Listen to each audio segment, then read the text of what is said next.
타인에게 흔들리지 않고 자신을 돌보는 법. 공동 의존자. 더 이상은 없다. 제 56장. 자신의 감정을 느껴라. 분노. 한 남자가 술을 끊은 지 6개월이 지난 어느 날 아내에게 물었다. 나의 무엇이 그렇게 싫소? 그의 아내는 쏘아보며 이렇게 대답했다. 당신의 모든 것이요. 나는 지난 몇 년 동안 거의 분노의 감정을 느낀 적이 없었다. 나는 울었다. 마음이 아팠다. 내 속에 다시 화가 치밀어 오르는 것인가? 아니, 나는 그렇지 않았다. 공동 의존에서 회복하기 시작한 후 나는 앞으로 내가 분노를 느끼지 않고 살아갈 수 있을지 궁금했다. 자넷 워이티츠의 책 좌초의 위기에 놓인 결혼 생활에서 다음의 글이 나의 상황을 설명해 주고 있다. 당신은 경직되고 의심이 많아진다. 당신에게서 일어나는 강한 분노가 마땅한 배출구를 찾지 못해 당신을 삼킨다. 당신의 집에 들어온 누구든지 당신이 일으키는 분노의 파장을 느낄 수 있다. 누구든 그 파장으로부터 벗어날 길이 없다. 당신이 그렇게 독선적인 마녀로 변하게 될 줄 감히 누가 생각이나 했겠는가?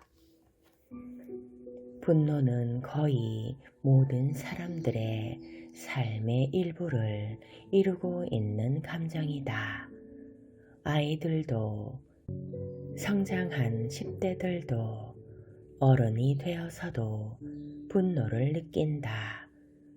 때때로 분노는 우리의 삶에서 있는 듯 없는 듯 소소한 역할을 감당하며 특별한 문제를 일으키지 않는다.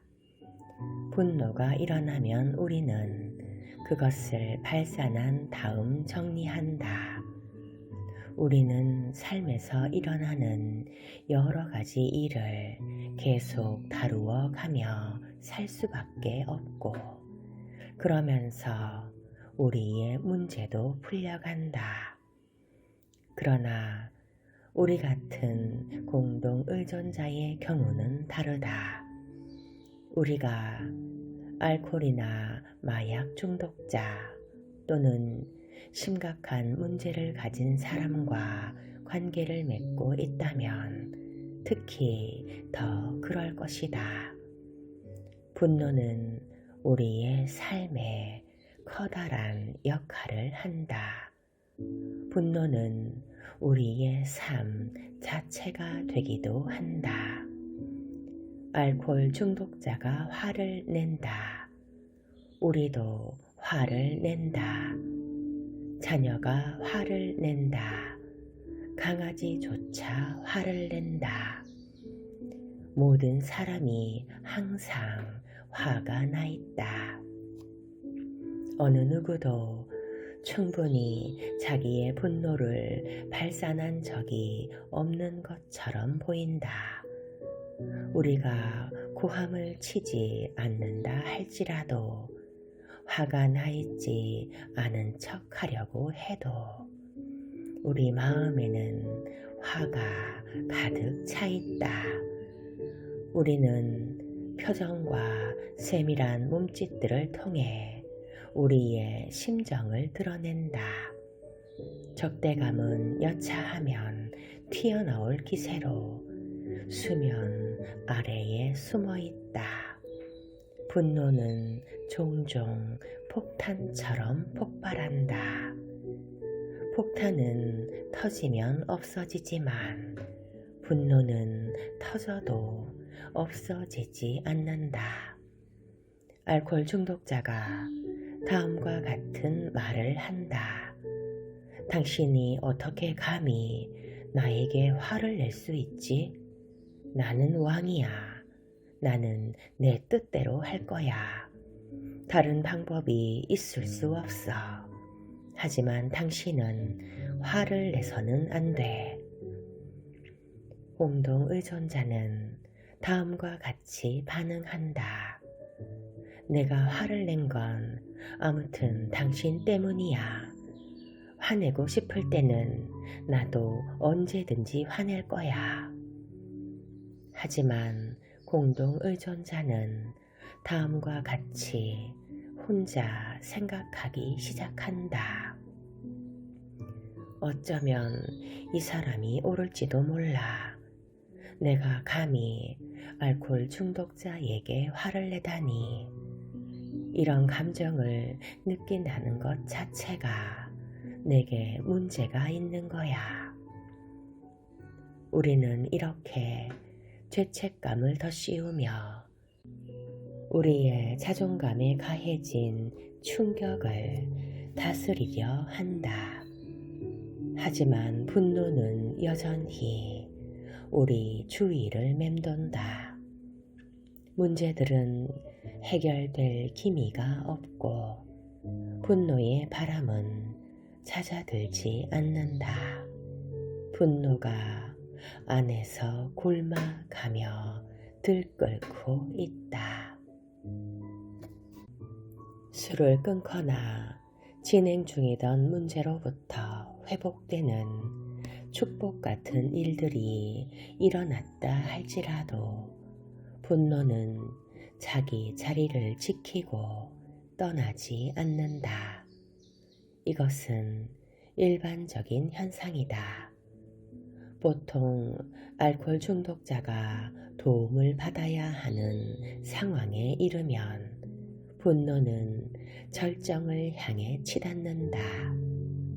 알코올 중독자를 포함해 어느 누구도 비정상적인 상황을 더 이상 참을 수는 없다.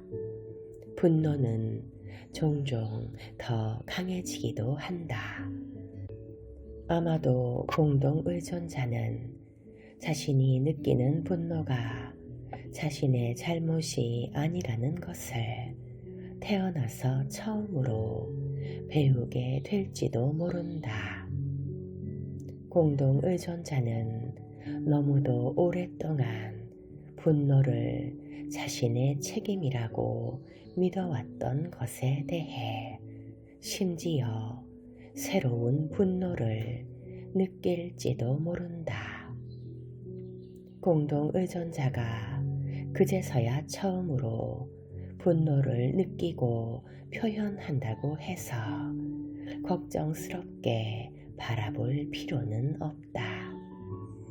과거에 자신이 왜 그렇게 화가 나 있었고 지금도 여전히 화가 나 있는지 이유를 스스로 깨달았기 때문에 상황은 마침내 고요를 되찾게 될 것이다. 그러나 이러한 상태는 더 많은 갈등을 빚는다. 알코올 중독자의 경우에는 자신의 추한 과거의 흔적을 말끔히 정리한 후에 새 출발을 하고 싶어 하기 때문이다. 어쨌든 새로운 삶을 살려고 한다. 알코올 중독자는 말한다. 당신이 어떻게 감히 지금도 나에게 화를 내지? 다시 열심히 살아보겠다는데 말이지. 공동 의존자는 대답한다. 그건 당신 생각이고 나도 이제 갓 새롭게 시작한 사람이거든. 그런 후에 공동의존자는 낮아진 자존감과 죄책감을 은밀히 느끼면서 자신을 괴롭히는 다음과 같은 생각을 덧붙일 것이다. 그 사람 말이 맞아. 내가 지금 화를 내다니 나는 황홀감에 젖어 있어야만 해. 고마움을 느껴야 한다고. 나한테 문제가 있어. 게다가 모든 사람이 분노하기 때문에 모든 사람이 죄책감을 느낀다. 그리고 공동의존자가 죄책감을 느끼기 때문에 모든 사람이 더 분노하게 된다. 공동의존자는 알코올 중독자가 술을 끊었다는 사실이 기대만큼 기쁨을 주지 않기 때문에 속았다는 기분이 들고 화가 치밀어 오른다. 상대가 술을 끊었다는 사실은 불행 끝, 행복 시작의 전환점이 아니었다. 오해하지 않기를 바란다. 술을 끊었다는 것은 훨씬 더 나은 상황으로 바뀌었음을 의미한다. 사람이 맑은 정신으로 살아갈 수 있다는 것은 한층 더 바람직한 상태로 진입했음을 뜻한다.